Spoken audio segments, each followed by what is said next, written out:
ഓം ശാന്തി 26/8/2024 പ്രഭാതമുരളി. മധുരമായ കുട്ടികളെ, ഉയർന്ന ബാബ നിങ്ങൾ ഉയർന്നവർക്ക് കൂടുതൽ പരിശ്രമം നൽകുന്നില്ല. കേവലം 2 അക്ഷരം ഓർമ്മിക്കൂ, അല്ലാഹുവും സമ്പത്തും. ചോദ്യം: ആത്മീയ അച്ഛന്റെ മുഖ്യമായ കർത്തവ്യം എന്താണ്? അതിൽ തന്നെയാണ് ബാബയ്ക്ക് സന്തോഷം വരുന്നത്. ഉത്തരം: ആത്മീയ അച്ഛന്റെ മുഖ്യ കർത്തവ്യം പതീതരെ പാവനമാക്കുക എന്നതാണ്. ബാബയ്ക്ക് പാവനമാക്കുന്നതിലാണ് വളരെയധികം സന്തോഷം വരുന്നത്. ബാബ വരുന്നത് തന്നെ കുട്ടികൾക്ക് സദ്ഗതി നൽകുന്നതിനായാണ്, അഥവാ എല്ലാവരെയും സതോപ്രധാനമാക്കി മാറ്റാനാണ്. എന്തുകൊണ്ടെന്നാൽ ഇപ്പോൾ വീട്ടിലേക്ക് പോകണം. കേവലം ഒരു പാഠം പക്കാ ആക്കൂ: ഞാൻ ദേഹമല്ല, ആത്മാവാണ്. ഈ പാഠത്തിലൂടെ ബാബയുടെ ഓർമ്മയുണ്ടാകും, മാത്രമല്ല പാവനമാകുകയും ചെയ്യും. ഓം ശാന്തി. ആത്മീയ അച്ഛനിരുന്ന് ആത്മീയ കുട്ടികൾക്ക് മനസ്സിലാക്കി തരികയാണ്. നിങ്ങൾ കുട്ടികളെ പാവനമാക്കി മാറ്റുന്നതിൽ ബാബയ്ക്കും വളരെയധികം സന്തോഷം തോന്നുന്നു. അതിനാലാണ് പറയുന്നത്, പതിത പാവനനായ ബാബയെ ഓർമ്മിക്കൂ. സർവരുടെയും സദ്ഗതി ദാതാവ് ഒരേ ഒരു ബാബയാണ്, മറ്റാരുമല്ല. ഇതും നിങ്ങൾ മനസ്സിലാക്കുന്നുണ്ട്. ഇപ്പോൾ തീർച്ചയായും വീട്ടിലേക്ക് തിരിച്ചു പോകണം. പുരുഷാർത്ഥം കൂടുതൽ ചെയ്യുന്നതിനായി ഓർമ്മയുടെ യാത്ര അത്യാവശ്യമാണ് എന്ന് ബാബ പറയുന്നു. ഓർമ്മയിലൂടെയേ പാവനമാകൂ. പിന്നീടുള്ളത് പഠിപ്പാണ്. ആദ്യം അല്ലാഹുവായ ബാബയെ ഓർമ്മിക്കൂ, ശേഷം ഈ രാജധാനിയെ ഓർമ്മിക്കൂ. ഇതിനായി നിങ്ങൾക്ക് നിർദ്ദേശം നൽകുകയാണ്. 84 ജന്മങ്ങൾ എങ്ങനെയാണ് എടുക്കുന്നത് എന്നത് നിങ്ങൾക്കറിയാം. സതോ പ്രധാനത്തിൽ നിന്നും തമോ പ്രധാനമായി മാറുന്നു. ഏണിപ്പടി താഴേക്ക് ഇറങ്ങുന്നു. ഇപ്പോൾ വീണ്ടും സതോ പ്രധാനമായി മാറണം. സത്യയുഗമാണ് പാവന ലോകം. അവിടെ പതീതമായി ഒരാൾ പോലും ഇല്ല. സത്യയുഗത്തിൽ ഈ കാര്യമേ ഉണ്ടാകില്ല. പ്രധാന കാര്യം പാവനമായി മാറുക എന്നതാണ്. ഇപ്പോൾ പവിത്രമായി മാറൂ, എങ്കിലേ പുതിയ ലോകത്തിൽ വരൂ. ഒപ്പം രാജ്യം ഭരിക്കാൻ യോഗ്യരായി മാറൂ. എല്ലാവർക്കും പാവനമാകുക തന്നെ വേണം. അവിടെ പതീതമായവർ ഉണ്ടാകില്ല. ഇപ്പോൾ സതോ പ്രധാനമായി മാറുന്നതിനുള്ള പുരുഷാർത്ഥം ആരാണോ ചെയ്യുന്നത്, അവരാണ് പാവന ലോകത്തിന്റെ അധികാരിയായി മാറുന്നത്. പ്രധാന കാര്യം ഒന്നേ ഉള്ളൂ: ബാബയെ ഓർമ്മിച്ച് സതോ പ്രധാനമായി മാറണം. ബാബ കൂടുതൽ ബുദ്ധിമുട്ടുകളൊന്നും നൽകുന്നില്ല. കേവലം പറയുന്നു, സ്വയം ആത്മാവാണെന്ന് മനസ്സിലാക്കൂ. വീണ്ടും വീണ്ടും പറയുന്നു, ആദ്യം ഈ പാഠം പക്കായാക്കൂ: ഞാൻ ദേഹമല്ല, ആത്മാവാണ്. ഇത്രയേയുള്ളൂ. വലിയ ആളുകൾ കൂടുതൽ പഠിക്കില്ല, 2 വാക്കുകളിൽ തന്നെ കേൾപ്പിക്കും. വലിയ ആളുകളെ ബുദ്ധിമുട്ടിപ്പിക്കാറില്ല. നിങ്ങൾക്കറിയാം, സതോ പ്രധാനത്തിൽ നിന്നും തമോ പ്രധാനമായി മാറാൻ എത്ര ജന്മങ്ങൾ എടുത്തു? 63 ജന്മം എന്ന് പറയില്ല, 84 ജന്മം എടുത്തു. നമ്മൾ സതോ പ്രധാനരായിരുന്നു. സത്യയുഗത്തിന്റെ, അതായത് സുഖധാമത്തിന്റെ അധികാരികളായിരുന്നു എന്ന കാര്യത്തിൽ നിശ്ചയമുണ്ടല്ലോ. സുഖധാമമുണ്ടായിരുന്നു. അതിനെ തന്നെയാണ് ആദി സനാതന ദേവീ ദേവതാ ധർമ്മം എന്ന് പറയുന്നത്. അവരും മനുഷ്യരായിരുന്നു, പക്ഷെ ദൈവിക ഗുണങ്ങൾ നിറഞ്ഞവരായിരുന്നു. ഇപ്പോഴുള്ളത് ആസുരീയ അവഗുണങ്ങൾ നിറഞ്ഞ മനുഷ്യരാണ്. അസുരന്മാരും ദേവന്മാരും തമ്മിൽ യുദ്ധമുണ്ടായി.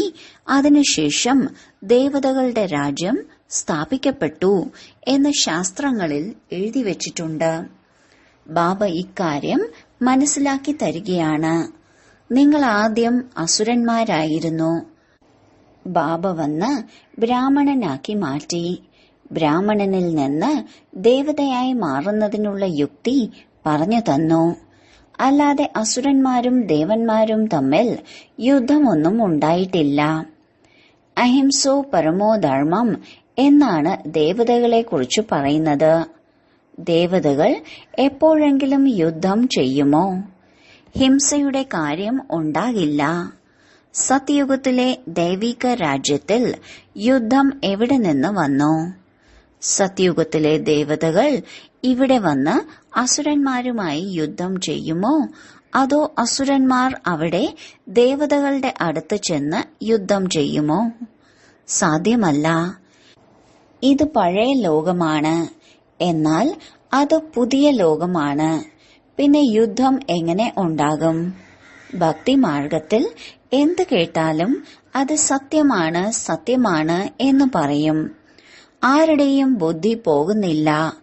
തീർത്തും കല്ല് ബുദ്ധികളാണ്. കലിയുഗത്തിൽ കല്ല് ബുദ്ധികളാണ്. സതിയുഗത്തിൽ പവിഴ ബുദ്ധികളാണ്. പവിഴനാഥന്റെ രാജ്യമാണ്. ഇവിടെയാണെങ്കിൽ രാജ്യമേ ഇല്ല. ദ്വാപരത്തിലെ രാജാക്കന്മാരും അപവിത്രമായിരുന്നു. രത്നങ്ങൾ പതിച്ച കിരീടമുണ്ടായിരുന്നു. എന്നാൽ പ്രകാശ കിരീടം ഉണ്ടായിരുന്നില്ല. അർത്ഥം പവിത്രത ഇല്ലായിരുന്നു. അവിടെ എല്ലാവരും പവിത്രമായിരുന്നു. അതിനർത്ഥം മുകളിൽ പ്രകാശം നിൽക്കും എന്നല്ല. ചിത്രത്തിൽ പവിത്രതയുടെ അടയാളമായി പ്രകാശം കാണിക്കുന്നു.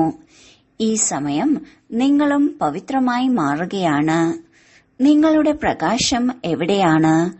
ബാബയുമായി യോഗം വെച്ചാണ് പവിത്രമായി മാറുന്നത് എന്നത് നിങ്ങൾക്കറിയാം. അവിടെ വികാരത്തിന്റെ പേര് പോലും ഇല്ല. വികാരി രാവണ രാജ്യം തന്നെ അവസാനിക്കുന്നു. ഇവിടെ രാവണനെ കാണിക്കുന്നു. ഇപ്പോൾ രാവണ രാജ്യമാണ് എന്നത് വ്യക്തമാക്കുന്നതിനാണ് അങ്ങനെ കാണിക്കുന്നത്. രാവണനെ ഓരോ വർഷവും കത്തിക്കുന്നുണ്ട്. പക്ഷെ കത്തുന്നില്ല. നിങ്ങൾ അതിന്മേൽ വിജയം പ്രാപ്തമാക്കുന്നു. പിന്നീട് ഈ രാവണൻ ഉണ്ടാകുകയില്ല. നിങ്ങൾ അഹിംസകരാണ്. നിങ്ങളുടെ വിജയം യോഗബലത്തിലൂടെയാണ് ഉണ്ടാകുന്നത്. ഓർമ്മയുടെ യാത്രയിലൂടെ നിങ്ങളുടെ ജന്മജന്മാന്തരങ്ങളിലെ വികർമ്മം വിനാശമാകണം. ജന്മജന്മാന്തരം എന്നാൽ എപ്പോൾ മുതൽ? വികർമ്മം എപ്പോഴാണ് ആരംഭിക്കുന്നത്? ആദ്യമാദ്യം നിങ്ങൾ ആദി സനാതന ദേവീദേവതാ ധർമ്മത്തിലുള്ളവർ തന്നെയാണ് വരുന്നത്. സൂര്യവംശികൾ പിന്നീട് ചന്ദ്രവംശിയാകുമ്പോൾ 2 കലകൾ കുറയുന്നു. പിന്നീട് പതുക്കെ പതുക്കെ കലകൾ കുറയുന്നു. ഇപ്പോഴുള്ള പ്രധാന കാര്യം ബാബയെ ഓർമ്മിച്ച് സതോ പ്രധാനമായി മാറുക എന്നതാണ്. കൽപ്പം മുൻപ് സതോ പ്രധാനമായത് ആരാണോ അവരെ ഇപ്പോഴും ആകുകയുള്ളൂ. വന്നുകൊണ്ടിരിക്കും. നമ്പർ വൈസ് ആയിരിക്കും. പിന്നീട് ഡ്രാമ അനുസരിച്ച് വരുമ്പോഴും നമ്പർ വൈസായിയാണ് വരുന്നത്. വന്ന് ജന്മമെടുക്കും. ഡ്രാമ എത്ര വിചിത്രമായാണ് ഉണ്ടാക്കിയിരിക്കുന്നത്. ഇത് മനസ്സിലാക്കാനും ബുദ്ധി ആവശ്യമാണ്. നിങ്ങൾ താഴേക്ക് വീണു. ഇനി മുകളിലേക്ക് കയറണം. നമ്പർ വൈസായി പാസ്സാകും. പിന്നീട് നമ്പർ വൈസായി താഴേക്ക് വരും. നിങ്ങളുടെ പ്രധാന ലക്ഷ്യം സതോ പ്രധാനമാവുക എന്നതാണ്. എല്ലാവരും ഫുൾ പാസ് ആവുകയില്ല. 100 മാർക്കിൽ നിന്നും പിന്നീട് കുറഞ്ഞു കുറഞ്ഞു വരും. അതിനാൽ വളരെയധികം പുരുഷാർത്ഥം ചെയ്യണം. ഈ പുരുഷാർത്ഥത്തിൽ തന്നെയാണ് തോറ്റുപോകുന്നത്. സേവനം ചെയ്യുന്നത് സഹജമാണ്. മ്യൂസിയത്തിൽ നിങ്ങൾ ഏത് രീതിയിലാണ് മനസ്സിലാക്കി കൊടുക്കുന്നത് എന്നതിൽ നിന്നും ഓരോരുത്തരുടെയും പഠിപ്പ് എങ്ങനെയുള്ളതാണ് എന്നത് മനസ്സിലാക്കാൻ സാധിക്കും. ടീച്ചേഴ്സിന്റെ ഹെഡ് നോക്കും. ഇവർ നന്നായി മനസ്സിലാക്കി കൊടുക്കുന്നില്ല എന്ന് തോന്നിയാൽ സ്വയം വന്ന് മനസ്സിലാക്കി കൊടുക്കും, വന്ന് സഹായിക്കും. 1 2 ഗാർഡിനെ വെക്കും. നന്നായി മനസ്സിലാക്കി കൊടുക്കുന്നുണ്ടോ എന്നവർ പരിശോധിക്കും. ഇതും മനസ്സിലാക്കുന്നുണ്ട്. സെന്ററിൽ നടക്കുന്നതിനേക്കാൾ നല്ല സേവനം പ്രദർശനികളിൽ നടക്കും. പ്രദർശനിയേക്കാൾ നന്നായി മ്യൂസിയത്തിൽ നടക്കും. മ്യൂസിയത്തിൽ വളരെയധികം ഷോ ഉണ്ടാകും. മാത്രമല്ല, ആരാണോ കണ്ടിട്ടു പോയത് അവർ മറ്റുള്ളവരെയും കേൾപ്പിക്കും. ഇത് അവസാനം വരെ നടന്നുകൊണ്ടിരിക്കും. ഈശ്വരീയ പിതാവിന്റെ വിശ്വവിദ്യാലയം എന്നത് വളരെ നല്ല വാക്കാണ്. ഇതിൽ മനുഷ്യന്റെ പേരേ ഇല്ല. ഇതിന്റെ ഉദ്ഘാടനം ചെയ്യുന്നത് ആരാണ്? ബാബ പറഞ്ഞിട്ടുണ്ട്, നിങ്ങൾ വലിയ ആളുകളെ കൊണ്ടാണ് ഉദ്ഘാടനം ചെയ്യിക്കുന്നത് എങ്കിൽ വലിയ ആളുകളുടെ പേര് കേട്ട് വളരെയധികം പേർ വരും. ഒരാളുടെ പിന്നാലെ വളരെയധികം പേർ വരും. അതുകൊണ്ടാണ് ബാബ ഡൽഹിയിലേക്ക് എഴുതിയത്, വലിയ വലിയ ആളുകളുടെ അഭിപ്രായം എന്താണോ അത് അച്ചടിക്കൂ. എങ്കിൽ മനുഷ്യർ കണ്ടിട്ടു പറയും, ഇവരുടെ അടുത്തേക്ക് ഇത്രയും വലിയ വലിയ ആളുകൾ പോകുന്നുണ്ട്. ഇവർ വളരെ നല്ല അഭിപ്രായമാണ് പറയുന്നത്. ഇതച്ചടിക്കുന്നത് നല്ലതാണ്. ഇതിൽ മറ്റ് മന്ത്രജാലത്തിന്റെ കാര്യമൊന്നുമില്ല. അതിനാലാണ് ബാബ അഭിപ്രായങ്ങളുടെ പുസ്തകം അച്ചടിക്കണം എന്നെഴുതുന്നത്. ഇവിടെയും വിതരണം ചെയ്യണം. അസത്യമായ ലോകം, അസത്യമായ ശരീരം എന്ന് പാടാറുണ്ട്. ഇതിലെല്ലാം വരും. ഇത് രാവണ രാജ്യമാണ്, രാക്ഷസ രാജ്യമാണ് എന്നെല്ലാം പറയുന്നവർ വളരെയധികമുണ്ട്. ഇത് ആരുടെ രാജ്യമാണോ അവർക്ക് ആദ്യം ചിന്ത വരണം. പതിതരായ ഞങ്ങളെ പാവനമാക്കൂ എന്ന് പറയാറുണ്ട്. അതിനാൽ പതീതമാണ് എന്നതിൽ എല്ലാം വന്നു. പതീത പാവനനെന്ന് എല്ലാവരും വിളിക്കുന്നുണ്ട്. എങ്കിൽ തീർച്ചയായും എല്ലാവരും പതീതമല്ലേ? പതീത പാവനൻ പരമപിത പരമാത്മാവാണോ അതോ ഈ നദിയും കുളവുമാണോ? ഈ ചിത്രം നിങ്ങൾ ശരിയായി ഉണ്ടാക്കിയിരിക്കുന്നു. അമൃതസറിലും കുളമുണ്ട്. മുഴുവൻ വെള്ളവും അഴുക്കാകുന്നു. അതിനെ അവർ അമൃതുള്ള കുളം എന്നാണ് കരുതുന്നത്. വലിയ വലിയ രാജാക്കന്മാർ അമൃതാണ് എന്ന് കരുതി കുളം വൃത്തിയാക്കുന്നു. അതിനാലാണ് അമൃതസർ എന്ന് പേര് വെച്ചിരിക്കുന്നത്. ഇപ്പോൾ ഗംഗയെയും അമൃത് എന്ന് പറയുന്നുണ്ട്. പക്ഷെ വെള്ളം ഇത്രയും അഴുക്ക് നിറഞ്ഞതാണ്. കാര്യം ചോദിക്കുകയേ വേണ്ട. ബാബ ഈ നദികളിലെല്ലാം സ്നാനം ചെയ്തിട്ടുണ്ട്. വളരെ മോശമായ വെള്ളമായിരിക്കും. പിന്നീട് മണ്ണെടുത്ത് തേക്കും. ബാബ അനുഭവിയാണല്ലോ. പഴയ അനുഭവിയായ ആളുടെ ശരീരമാണ് എടുത്തിരിക്കുന്നത്. ഇത്രയും അനുഭവിയായ മറ്റൊരാള് ഉണ്ടാകില്ല. വലിയ വലിയ വൈസ്രോയിമാരും രാജാക്കന്മാരുമായും കൂടിക്കാഴ്ച നടത്തുന്നതിന്റെ അനുഭവമുണ്ട്. ചോളവും കമ്പും വിൽക്കുമായിരുന്നു. ചെറുപ്പത്തിൽ 4 5 അണകൾ സമ്പാദിച്ചാൽ തന്നെ സന്തോഷിക്കുമായിരുന്നു. നോക്കൂ ഇപ്പോൾ എവിടെ എത്തിയെന്ന്. ഗ്രാമത്തിലെ ബാലകൻ പിന്നീട് എന്തായി മാറി? ബാബ പറയുന്നു, ഞാൻ സാധാരണ ശരീരത്തിലാണ് വരുന്നത്. ഇദ്ദേഹത്തിന് തന്റെ ജന്മങ്ങളെ അറിയില്ല. എങ്ങനെ 84 ജന്മങ്ങൾ എടുത്ത് അവസാനം ചെറിയ കുട്ടിയായി മാറി എന്നത് ബാബ ഇരുന്ന് മനസ്സിലാക്കി തരികയാണ്. ചരിത്രം കൃഷ്ണന്റേതുമല്ല, കംസന്റേതുമല്ല. കുടം പൊട്ടിച്ചു എന്നതെല്ലാം കൃഷ്ണനെക്കുറിച്ച് കള്ളം പറയുകയാണ്. നോക്കൂ ബാബ എത്ര സഹജമായാണ് പറയുന്നത്. മധുരമധുരമായ കുട്ടികളെ, നിങ്ങൾ ഇരിക്കുമ്പോഴും എഴുന്നേൽക്കുമ്പോഴും എന്നെ മാത്രം ഓർമ്മിക്കൂ. ഞാൻ എല്ലാ ആത്മാക്കളുടെയും ഉയർന്നതിലും ഉയർന്ന അച്ഛനാണ്. നിങ്ങൾക്കറിയാം, നമ്മളെല്ലാവരും സഹോദരങ്ങളാണ്. അത് അച്ഛനാണ്. നമ്മൾ എല്ലാ സഹോദരങ്ങളും ഒരേ ഒരു ബാബയെയാണ് ഓർമ്മിക്കുന്നത്. അവരാണെങ്കിൽ അലയോ ഭഗവാനെ, അലയോ ഈശ്വര എന്നെല്ലാം വിളിക്കുന്നുണ്ട്. പക്ഷെ ഒന്നും അറിയുന്നില്ല. ബാബ ഇപ്പോഴാണ് പരിചയം നൽകിയത്. ഡ്രാമയുടെ പദ്ധതി അനുസരിച്ച് ഇതിനെ ഗീതായുഗം എന്നാണ് പറയുന്നത്. എന്തുകൊണ്ടെന്നാൽ ബാബ വന്ന് ജ്ഞാനം കേൾപ്പിക്കുകയാണ്. ഇതിലൂടെയാണ് ശ്രേഷ്ഠമായി മാറുന്നത്. ആത്മാവും ശരീരം ധാരണ ചെയ്ത് പിന്നീട് ശബ്ദിക്കുന്നു. ബാബയ്ക്കും ദിവ്യമായ അലൗകിക കർത്തവ്യം ചെയ്യണം. അതിനാൽ ശരീരം ധാരണ ചെയ്യുന്നു. പകുതി കൽപ്പം മനുഷ്യർ ദുഃഖിയാകുമ്പോൾ വിളിക്കാൻ തുടങ്ങുന്നു. ബാബ കൽപ്പത്തിൽ ഒരു തവണ മാത്രമാണ് വരുന്നത്. നിങ്ങളാണെങ്കിൽ വീണ്ടും വീണ്ടും പാർട്ട് അഭിനയിക്കുന്നു. ആദി സനാതന ദേവീദേവതാ ധർമ്മമാണ്. ആ അടിത്തറ ഇപ്പോൾ ഇല്ല. അവരുടെ ചിത്രം മാത്രം ബാക്കിയുണ്ട്. അതിനാൽ ബാബയും പറയുന്നു, നിങ്ങൾക്ക് ഈ ലക്ഷ്മി നാരായണനായി മാറണം. പ്രധാന ലക്ഷ്യം മുന്നിലുണ്ട്. ഇതാണ് ആദി സനാതന ദേവീദേവതാ ധർമ്മം. ഹിന്ദു ധർമ്മം എന്നത് ഒരു ധർമ്മമേ അല്ല. ഹിന്ദു എന്നത് ഹിന്ദുസ്ഥാന്റെ പേരാണ്. സന്യാസിമാർ എങ്ങനെയാണോ താമസിക്കുന്ന സ്ഥാനത്തെ അല്ലെങ്കിൽ ബ്രഹ്മത്തെ ഈശ്വരൻ എന്ന് പറയുന്നത്, അതുപോലെ താമസിക്കുന്ന സ്ഥാനത്തിന്റെ നാമത്തെ തന്റെ ധർമ്മത്തിന് നൽകി. ആദി സനാതനമായിട്ടുള്ളത് ഹിന്ദു ധർമ്മമല്ല.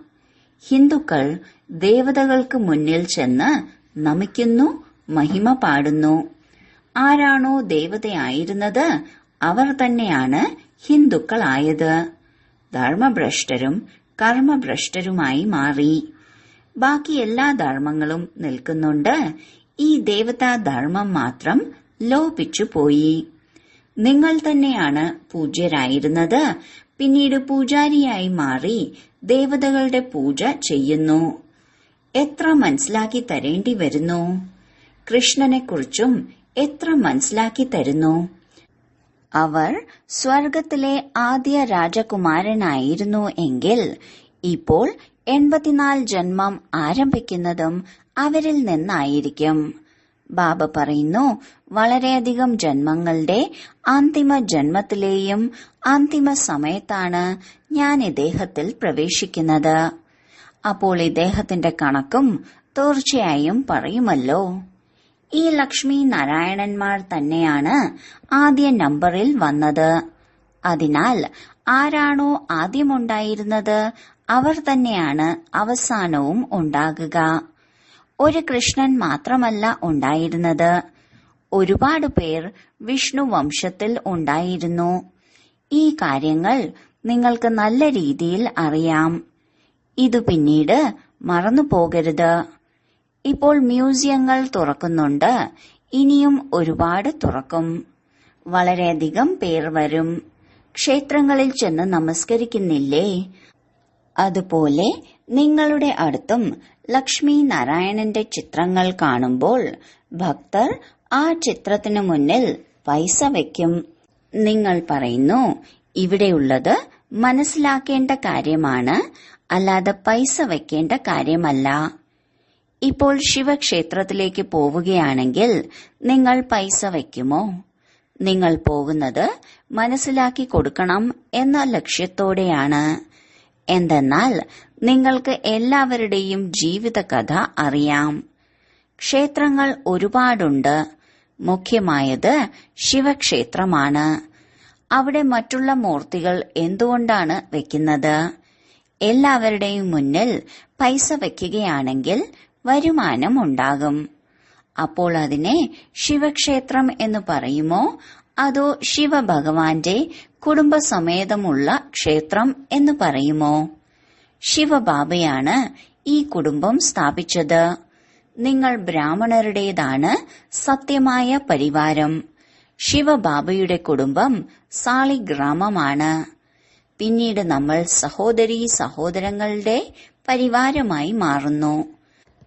ആദ്യം സഹോദരങ്ങളായിരുന്നു. പിന്നീട് ബാബ വരുമ്പോൾ സഹോദരീ സഹോദരങ്ങൾ ആകുന്നു. പിന്നീട് നിങ്ങൾ സത്യയുഗത്തിലേക്ക് വരുന്നു. അപ്പോൾ അവിടെ പരിവാരം ഇതിലും വലുതാകുന്നു. അവിടെയും വിവാഹങ്ങൾ നടക്കുന്നതിനാൽ കുടുംബത്തിന് വീണ്ടും വൃദ്ധി ഉണ്ടാകുന്നു.